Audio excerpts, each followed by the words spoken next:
Welcome to the Rock Fight, where we speak our truth, slay sacred cows, and sometimes agree to disagree. This is an outdoor podcast that aims for the head. I'm Colin True. It's Monday, and today on the show, we're going to talk about some stories that come out of brand sustainability efforts, as well as the end of winter OR. But before we get to that, let's get to a few housekeeping items. Please subscribe to The Rock Fight by clicking follow wherever you're listening. It's the best thing you can do for the show, and leave us that 5-star rating. Also, if you like The Rock Fight, you're definitely going to like Gear and Beer. So please check out our other podcasts on the Rock Fight Podcast Network. It's called Gear and Beer. You can find it on the app you're using right now. And lastly, we do want to hear from you. Send us your feedback by sending an email to myrockfight@gmail.com. or reaching out on the socials where we can be found as Rock Fight Co. All right, let's start the show.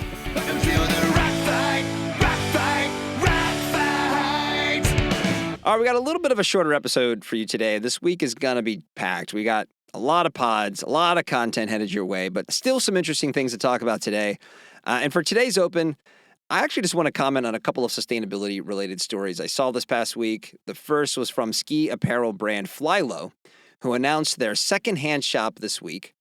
They announced that they're launching a secondhand shop this week, which they're calling Leftoverland.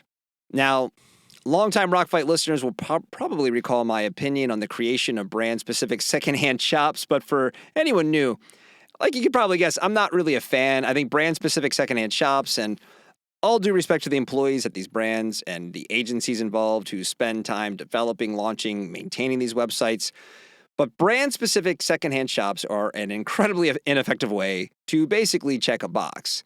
The brand gets to talk about how they're contributing to the circular economy and make a real difference in providing options to the consumer in a more sustainable way. And the circularity and sustainability conversation in the outdoor industry, and in every industry, in fact, is largely driven by companies and brands who are looking for the simplest and cheapest way to make it look like they're doing something meaningful instead of doing the really hard thing, which would be overhauling their supply chain and manufacturing processes instead of trying to justify the damage after the fact. So in our outdoor world, as a result of this, you get Arc'teryx Regear, Patagonia Wornwear, the North Face Renewed, Stio Second Turn, Outer Known, Outer Worn, On Running Onward. I'm sure a bunch more that I'm missing. Rab Second Stitch. There we go. And REI Resupply. Oh, kind of like that one. That's a good name. Resupply, like going to like a way station to resupply. I agree. I do think everybody follows a similar playbook, though. There's got to be better ways to attract attention to your, reprogram. Yeah, it's an easy on paper thing to do. I'm sure it's hard to execute, but it's just like, oh, we'll have a secondhand shop and everyone will praise us for us. Now, Flylow did do something interesting in their approach to their own secondhand shop. They had the good sense to partner with Gear Trade, who's an online secondhand retailer. And Gear Trade is there to handle the secondhand infrastructure. And in full disclosure, Gear Trade's a one-time sponsor of the Rock Fight. The acquisition of product and logistics to warehouse and to ship that product is the most difficult and costly part of a secondhand endeavor. So using someone like Gear Trade makes a ton of sense. But a lack of profits is why I call this a box-checking exercise for outdoor brands, because it's a chance to make it look like they're doing something to solve a problem when, in fact, they're not. It just ends up being something to market. For example, perhaps maybe the most celebrated brand to have a secondhand shop is Patagonia's Wornwear. So Wornwear has been around since 2013. I looked that up this morning. I can't believe it's been that long, but it has been. And it still represents less than 1% of Patagonia's sales. So seeing a small brand like Flylow look for innovative ways to participate without overextending themselves, that's great. But will it have an impact? Like I was saying, probably not. On a superficial level, and again, I'm going completely superficial level. This maybe isn't fair, but I'm going to say it anyway. Leftoverland is a terrible name. It sounds like something that came out of the Lego movie. And then one of the perks they're touting when the site launches is the ability to buy the secondhand ski bibs of a famous skier that I didn't recognize, and Flylow's founder, like their game-worn Jason Tatum jerseys from the clinching game of the NBA Finals or something like that. And then on the sustainability front, so the more kind of down and dirty, meaningful part of this, not just the superficial side, secondhand has just an uphill battle ahead of it. Like Wilderness Exchange owner Don Bushy told me when he was on the show a few weeks ago, creating a meaningful marketplace out of our community's used stuff is a challenge. You have inconsistent inventory, both in quantity and in quality. And in the store side, on the store side, if you have secondhand stuff in your store, you have major challenges when it comes to merchandising. Now, we do have more coming on this frontier on the Rock Fight. Next month, the founder of Out and Back, which is a organization that's aiming to solve some of these challenges, that founder will be joining us on the show to talk more in depth about how those challenges can be overcome. So more to come on the secondhand front. But I mentioned there are two stories that I wanted to touch on. The second story this week that had a sustainability bent was Code Epoxy's new, I hope I'm saying this correctly, Renovo collection, which may also be the name of a European car brand. I don't know. But you're at the airport. Can I get one of those Renovos? I don't know. Or it's a topical cream. Or a combination of both. Dude, did you have to get the Renovo? Oh, it kind of stings, doesn't it? Right. That's right. It's rough if you need the Renovo. It feels much better after some Renovo. I made some bad choices and had to get some Renovo.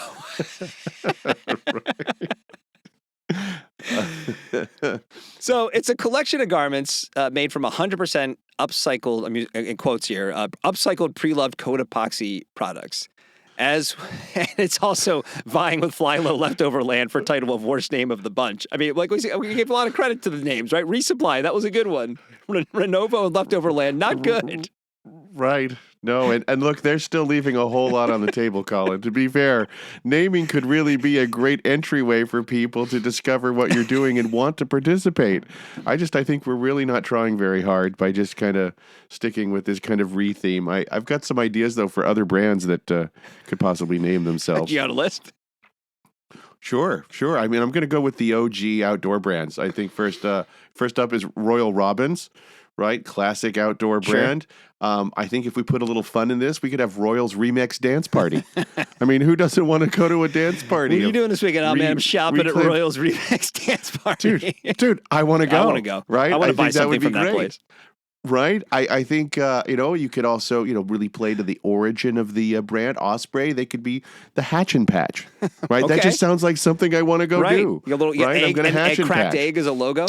See, right? Now you've got the whole kids market. Because you can take a adult sized garment, cut it in two, and now you have two kids garments. You could pack it inside one of those eggs that you have to hit with a hammer to open it up. Dude, the math works out, I think.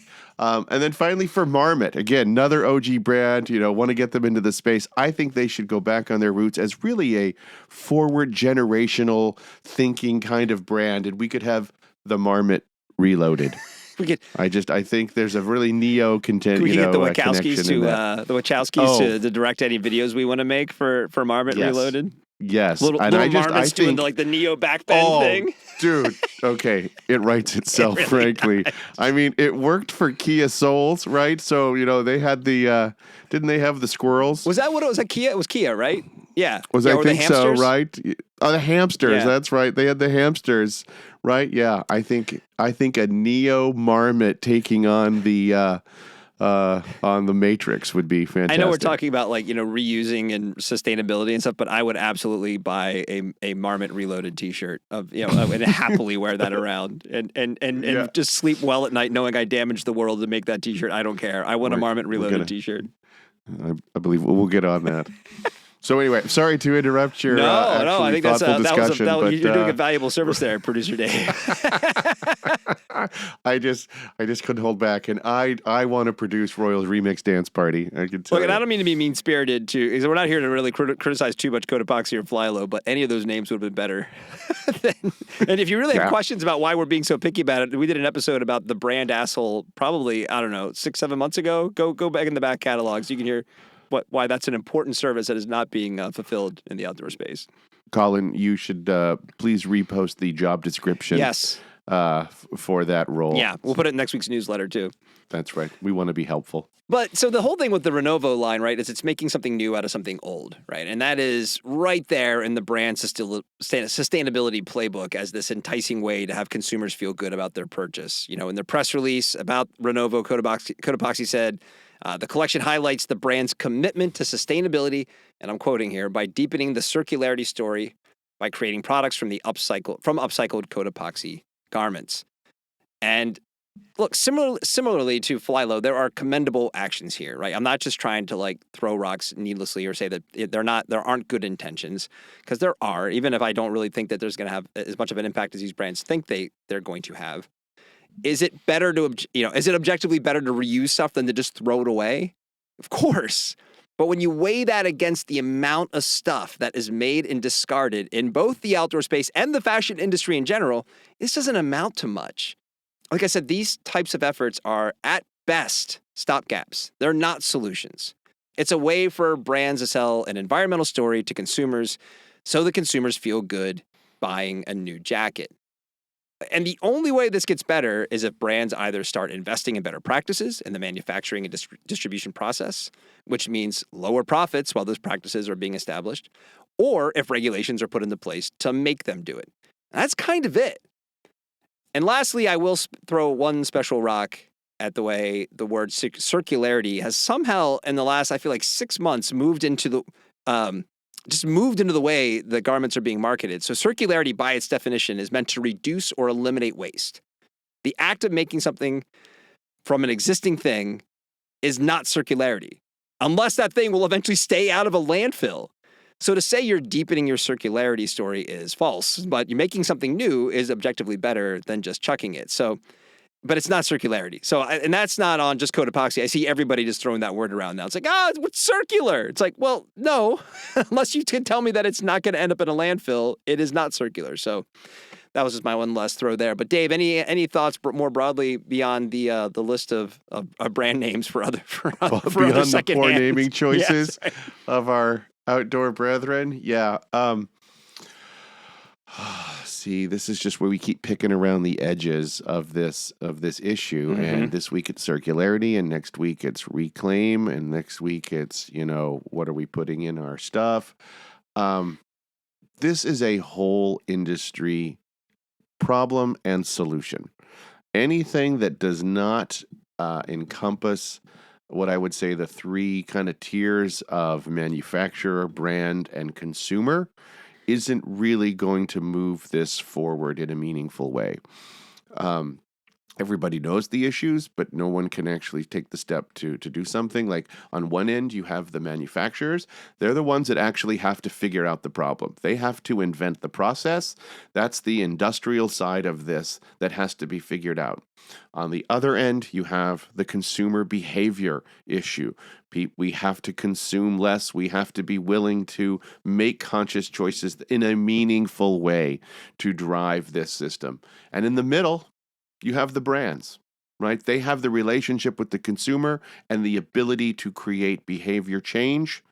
And they have the relationships with the manufacturers. They're the ones that actually have to pay the prices to create those innovations and change. So they have such this outsized, important role in this piece that setting up another reclaim shop isn't getting at the real issue. And and above all this, of course, is the one entity that can affect all three, and which is the government regulation, right? Yeah.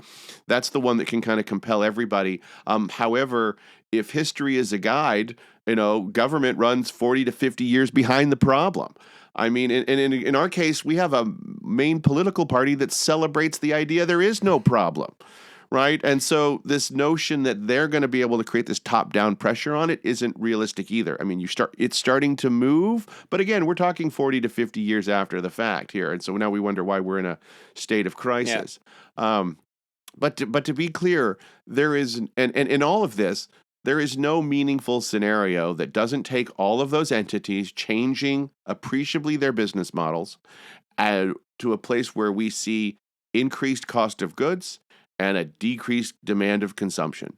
And if you take those two realities as the new future must embody that, it's no wonder brands would rather perform at it than actually address the profit or margin sucking notion that has to happen to make this forward. And so what we get is basically a bunch of fiddlers masquerading as seamstresses and tailors repairing your climbing trousers, while the equivalent of 657 Roman Colosseums worth of apparel waste each year continues just to stack and burn and stack. Is that a real number?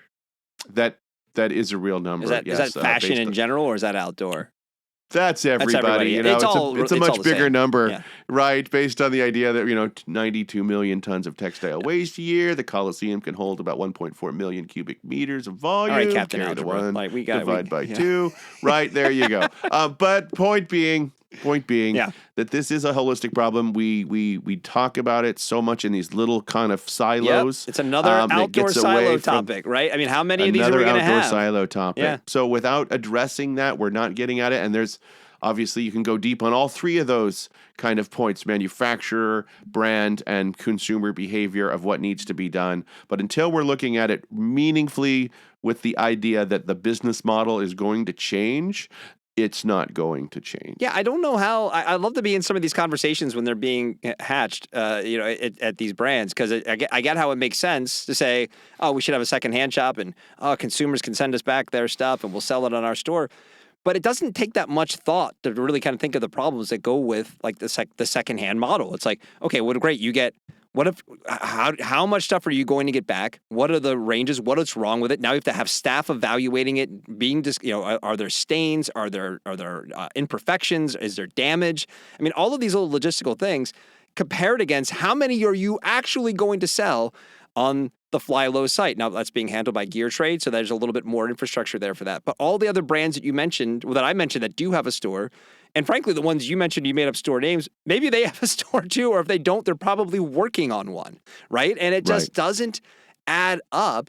And this is another spot where it's like if the industry could sort of coalesce around all the bigger picture stuff that you just described, that has to happen. But even this one, if everyone said, hey, why don't we just kind of develop a marketplace for our secondhand stuff and pool our resources? Who doesn't want to do that? Oh, I got it. You want to make sure you're going to be competitive and say, no, we're going to do our own thing. And that's what they're all going to do, because that's the history of these brands and just how they want the credit for everything that they do without actually going the extra mile to do it the right way. Right. Well, the extra mile starts, like I said, is a change in business model. Yeah. And, right. Yeah, the silos thing is huge. And I just think that is absolutely, these guys need to start thinking about it differently. And I don't know where that starts or where it begins or who's going to be the one who says, well, we'll go first. That's right. Right. Well, and that's where the fourth leg comes in terms of, some form of regulatory system that can compel these types of changes. And, that's not comfortable for anyone, really. But that's what we're looking at. Well, with the recent example of PFAS, we've known for over a decade now that everybody should be doing more, 15 years more, I think, right? And only now is like, oh, we got to do something because the government's saying I have to. You look at the response to what's going on in Europe in terms of France and also to the New York law. Like, it's starting to come, and people aren't going to like it necessarily in terms of if these type of, reality decisions have to be made on what can be produced and how it's produced. But yeah, it's definitely going to have to occupy more, though, of the holistic approach model than this walled garden of invasive species. As a marketer, how do you feel about what I said about circularity? Look, we need language that it's never going to be perfect, but 99% of the people don't have time to go deep on what these meanings are and the real nuance behind language. So if sustainability gets the job done, okay. If circularity are these going to be abused and weakened? Yes, but we still need a common language that we can agree to in order to talk about these issues. Yeah. And so if that's one wrong, got it. But we know that circularity is right now covering for a lot of inadequacies to the actual idea of pure circularity. So be it, right? I would like to be able to get to the day where you don't need these terms because that's the norm, right? The norm is already making things that way. And you know what? We see generationally, each generation becomes a little bit more of the norm, right? And it moves slow, but, Gen Z has a much different view of what should be normal for this. Now, are they acting on their wallets? Maybe, research would probably say not quite as much, but definitely beginning or taking the mantle up from previous generations. I mean, can we verify that Norm and Vera had a son? Because we'd have to rely on Norm's son, I think, to solve this problem, right? Because Norm is probably too old, I would think, unless he's still sitting on that bar stool. Let's be clear. Norm's daughter is the one that's going to solve the problem. So Norma. Yeah. If you leave it up to his son, we're doomed.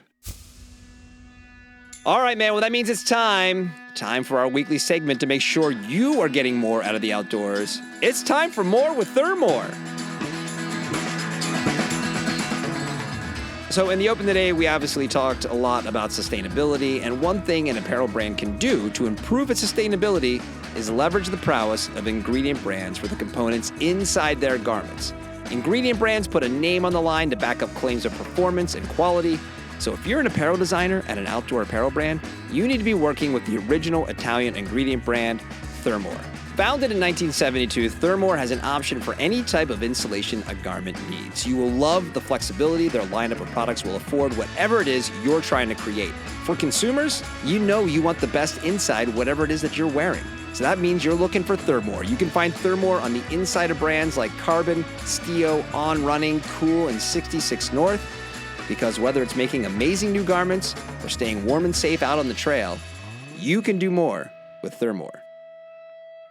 So word broke last week that the Outdoor Retailer Trade Show would be combining their winter show with their spring show to be one singular event held in June. This move puts an end to OR's winter market, which has occurred every year since 1990. And in an interview with The Daily, show director Sean Smith said that OR is not canceling the November show, but making the show more comprehensive by going to once a year. Now, Sean is actually coming on the Rock Fight this week, so we don't need to speculate too much as we'll be able to ask him all of our questions. When is he coming on, Colin? He'll be on Wednesday. I had to kind of think about his schedule for a second. Yes, we're talking Great. tomorrow. He'll be on Wednesday. It airs Wednesday. So that's called a teaser, folks. Come back on Wednesday for the Sean Smith interview. In fact, if you follow and subscribe to the show, it'll just show up in your app. So you should do that. Right. But I'm kind of just thinking about this. I'm sort of astounded at the forces that are currently shaping our industry's events. It's a huge topic. Obviously, we talk about it a lot here on the Rock Fight. But I think for this one, it's fair to say it was 100% the right move. I mean, moving the winter show to November is probably a decision that OR and Emerald Exposition, who owns OR, I got to think that's something they would probably regret at this point. I'm sure Sean will say something similar when we have him on. I could be, maybe not, but I'd be surprised if not. Even though I was at this past summer show, and Dave, you were too, it's seemingly brimming with optimism. There were still a lot of people who were in this industry that did not attend and look at OR as basically being dead. I've had to tell people a lot, like, oh, we had a good experience going. Most people just sort of knee-jerk to the show's irrelevant at this point. So if any of them were to turn up at a November show that wasn't as good as this past summer's, it would definitely have been a bad scene. Plus, then you have the added pressure of a stacked roster at the running event and Switchback, which I looked at their floor plan this week, is quite large. So like I said, we'll learn more from Sean later this week, but it does feel like, though, even if they do everything right here, there's going to be headwinds, so this was probably the right move. Right. And to be fair, there's been no winter market since they moved it to November. Yeah, that's a good point. Right. I mean, really, Yeah. It hasn't been the winter market. So really, they just canceled fall OR. And they didn't cancel winter. They canceled fall OR, which we didn't really need a fall OR. But maybe that means there could be a return to winter OR. Maybe. I always looked at that, when we got those in the years past, like, 10, 15 years ago, we'd always get a survey after the show. And a lot of the moves they would make, I feel like an Outdoor Retailer, was always in response to what they said they got in the surveys. And my inclination was that there was probably not a lot of big majorities in those surveys. A lot of like 20% here, 30% here, very much split decisions on a lot of the questions they asked, especially when it came to when they hold the show. And I just felt very, what are you giving up when you move this thing to November? I mean, the reason you went to the January show, which as we've established here on the podcast a lot, that no one's writing orders at these shows anyway. So if it's truly just the gathering of the tribe, it's truly the idea of getting together twice a year. Okay, you go in January so that you can go to the On Snow demo, and your team can go up to Brighton one night, and you can be in the winter environment with the other winter folks. And it's a marketing show, and you're seeing it in the environment. And now you're putting it in November, which November anywhere, even where it snows, is not going to be great. It felt very like a knee-jerk move. I agree. And again, trying to find a middle ground for everybody's sales cycles, and things like that. And look, we know who had the biggest booths and the most to gain from having this set up. So this was built for the apparel makers, right? Exactly. I mean, and then they're the first to leave. So I think that just kind of left a hole there. But if you follow this out, Colin, if you game this out, like, so June is the next, that's really kind of late spring. You know, so maybe we cancel late spring and move back to early August for a proper summer OR. I could see a future where OR is in January and in August. Wouldn't that be ironic? Just like old times. Just like old times. That's right. And I'll tell you, you do that, and the Black Eyed Peas will reappear at Portico. Yeah, it just seems like there's more and more events coming out, so it'll be interesting to see how this does all play out for sure. Right. But yeah, let's move into our parting shots. So, you want to go first? Or you want me to go first? Oh, go ahead. Well, I'm going to take a cue from you, Producer Dave, and instead of just being an angry, ranting, middle-aged white guy, I'm going to give someone a plug today. So my parting shot, if there's a shot part of it, it's for outdoor media here in the U.S. because we should all be paying attention to what is happening with outdoor media in Australia. Have you heard of Adventure Entertainment? Dave, I know you have because we've talked about it, but I bet anyone listening to this, I bet you haven't. Adventure Entertainment is a outdoor media, I guess they're a conglomerate, you want to call them, or organization in Australia. They publish 8 different outdoor magazines, print 8 different outdoor magazines. I actually just got a bundle of a copy of each of them in the mail today, and I'm excited to actually sit and hold these magazines and read them. They look great. They have their own streaming service. They have a ton of film tours. They have the 5 Summer Stories film tour. They're doing a climbing film tour, fly fishing film tour, Arc'teryx winter film tour. And they tour these here in the U.S. and all over the world. I had the chance to talk with their CEO, a guy named Toby Royston-Pratt, and he's going to be coming on the Rock Fight sometime in the next month. And everything they're doing, it kind of makes me think of what everyone wants the outdoor media conglomerate that shall not be named to be doing. Only they're doing it with authenticity and verve and with a leader who gets it. So check them out. Their website is adventureentertainment.com. Go Australia. Stoked to have discovered these guys. That's my parting shot. Okay. Well, I'm going to reverse the trend, and I'm going to borrow from your white guy complaints. Yeah, go white guy complaints. Go. New segment And my parting shot is the low energy bad bastard music that accompanies every TikTok or Instagram story about some drop dead gorgeous hiking spot, right? They've got someone they've made the trek out there. I mean, the water is, glacier fed and reflecting the sky. It's just beautiful. And we've got to get the same Elliott Smith depressing, trying to be inspirational, but it always comes kind of downbeat with it. And it's just like, what the heck? What the heck? It's like, I realize you want kind of nature and quiet while you're enjoying it, but that does not mean I want that same thing while I'm seeing it through the pixels. You chose the suicidal late 90s, early 2000s singer-songwriter as your soundtrack. Right. And it's like, here, look at the place I've gone for my final resting place. Yeah. But anyway, can we bring some energy to that? Because those places are awesome, and I love sharing them and love seeing it, but man, get me hyped. Let me go. If you want to go old school, I think I said to you before, you go like early 80s Wyndham Hills sampler. Get some like George Winston or William Ackerman, like some acoustic like guitar, little piano thing, little nature-based piano, whatever. How about a little Bowie? There you go. That works too. All right, man, we can wrap it up there. Thanks for listening, everybody. The Rock Fight is a production of Rock Fight LLC. Our producer today was, you heard him, David Karstad. Art direction provided by Sarah, your mom, Gensert. I'm Colin True. Thanks for listening, and here to take us out, it's our guy, Krista Makes, and he's here to sing the Rock Fight song. And we'll see you next time, Rock Fighters.